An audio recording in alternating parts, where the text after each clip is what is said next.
Hey everyone, I'm going to go ahead and start reviewing answers to questions for week 4. And this was on your sheet. Ignore those scribble marks right there as you get a hold of my paper. But I'm looking at the problems for the week of April 6th through April 10th. And I'm going to start off with problems 2, 3, 20, 21, 25, 29, 30, 31, 33, 34, and 35. So the reason why I've saved these problems for last is because we haven't really had the opportunity to talk much about these topics since we left school, or since before we left school. But I still wanted to kind of show you a little bit of information about each of these questions or topics because they are 4th grade math standards that we will be talking about, okay? So for question number 2, you're gonna hear me talk about the angles of shapes. So angles are kind of like corners, okay? So if I'm talking about a right angle that is 90 degrees, it looks like this. So a right angle is like a corner on a square. It's 90 degrees. It makes like an L. Here's from this line to that line, it's gonna be 90 degrees if we were to use a protractor. If I have an angle that's called an acute angle,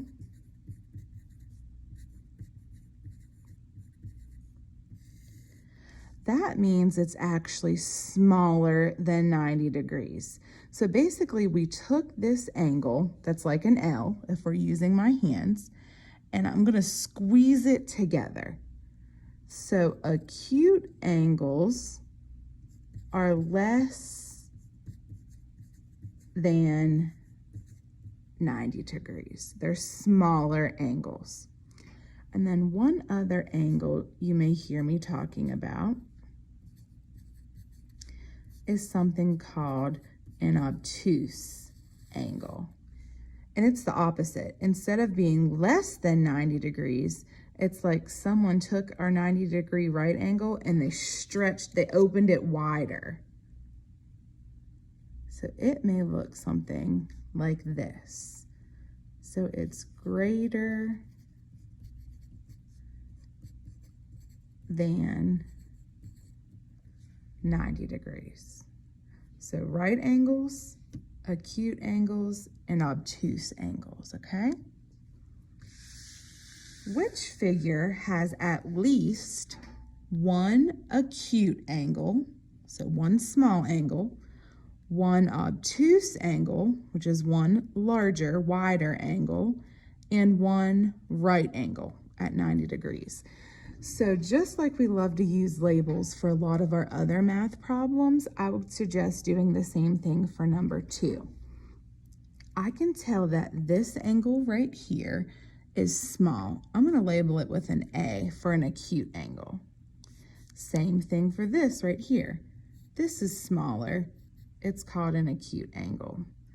I'm not too sure about this angle right here, so I'm going to kind of turn my paper. To me, it almost looks like a right angle, but a right angle would kind of go straight up like this. So actually, I think this is going to be an obtuse angle on that last angle right there. I apologize about that. My phone. Get this tied back up.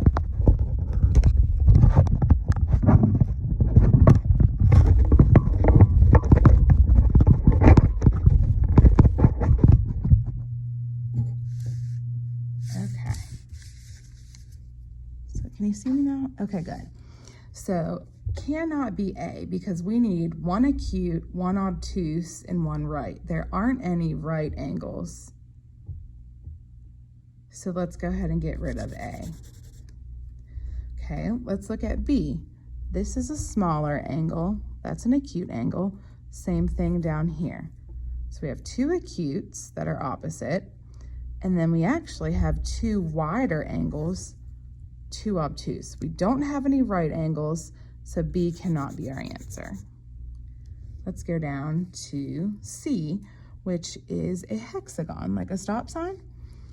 I see an obtuse angle right there, obtuse, that's obtuse. These are all wide angles.